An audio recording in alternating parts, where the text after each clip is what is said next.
Kisot hawata warpidintan kisapsan isbeddelka basharan imetsida giraha awayutilka magalata midisho.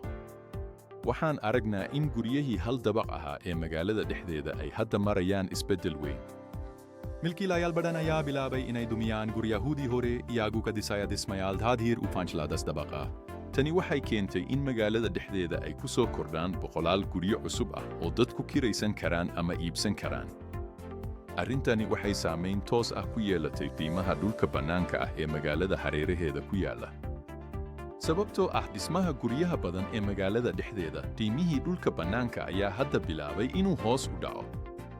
Waxaa muhiim ah in dadku ay ka digtoonaadaan iibsashada guryaha qaaliga ah ee xilligan lagu jiro.